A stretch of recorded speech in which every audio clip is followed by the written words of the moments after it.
السلام علیکم ټول مخکې خو ته مو دلته د راتګ او ځوانانو کمیټې کې د شرکت خراج تحسین پیش کوو. څو ورځې مخکې مو یوه ویډیو شیر کړې وه، کیدای شي تاسو لیدلې یا وي کوم سوشل میډیا یونین طرف نه. هغه کې مو د مسافرو مسایل راخیستي وو، هغه کې تقریبا 100 نه زیات کلونه مو ترغلي وو. نو ټولو دا ګیله وه چې موږ ته هلته د سګنل ډېره لویه مسله ده، په دې اختر کې موږ خپلو بچیانو سره خبرې نه کېږي. نو تاسو د مسافرو ته څه پیغام دی دې حوالې سره؟ بسم الله الرحمن الرحیم.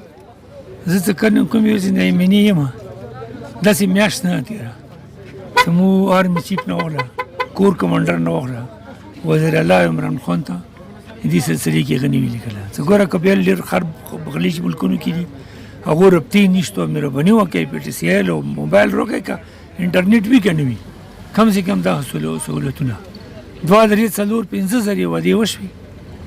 تاسو ولیدو چې عمران خان ورغځای کې اعلانونه وکړو، وزیرستان کې وکړو، بجوړ کې وکړو، خو میوه خار محدود کشرۍ نه راوګي به چې دی ونه کو بل چې دا دې کې زه همیشه یم ډډه مو د ډېر خلک چې د خبرې ټیک نه کوي که نه. دې کې دا ټولې سیکورټي ادارو خاص کر د کور هیډ کوارټر پېښور ځای ده رکاوټ ته، هغو په څه شي ټیرریزم یا دغه شي کې ډرېږي چې یاره دا داسې ته استعمالېږي. حالانکې موږ ورته وویل چې ګوره چې څومره ټیرریست هغو سره سوری موبایل دي، هغه دنیا کې هر ځای کې هر څه نه کور کوي، هغو ته دغه موبایل نشته د ضرورت. هغو خپل کمیونیکیشن نظام دوره ټیک تا که ایمون نظام نه هغو ټیک تا، خو بهرحال مکمل ورکي آرمي والا رکارډ ته نه آرمي ته ته پاته چې موجوده حکومت څومره ټینګېږي. اچھا د اکثر ډوګر والا کوم هسپتال دی خلک ګیلې کوي چې هسپتال خو جوړ شوی دی خو هېڅ هم ورکې نشته دي. دې هده پورې تاسو خبره مخکې کړې دی؟ او ډوګر هسپتال حکومت طرف نه هر څه وشو، صرف کور هیډ کوارټر ته یونیسي پاره لوړ ده.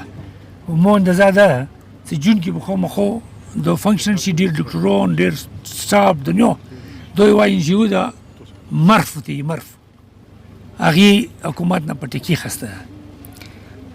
هغې ډېر زبردست نظام دغه مشتوی کې هسپتال وچلول، هغه بلکل مثال جوړ شو.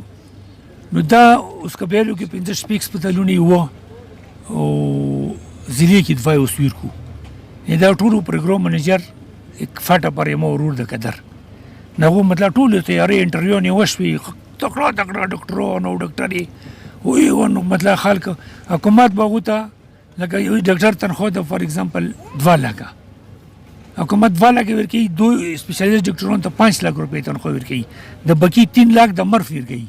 خو ته به دلته موجود وي ریګولر هغه به کوي ډیپټي ډسپنسر مثال دلته 50,000 تنخواه یو 1.5 لک ورکوي، 1 لک نور ورکوي چې ته به دلته وي. نو انشاءالله مور میدوره لګېدلي یو که نه چې موږ صرف ډوګر ناست یو بل هسپتال انشاءالله دا ورته موږ مثال وښیو که نه اب وش بېغمه شه.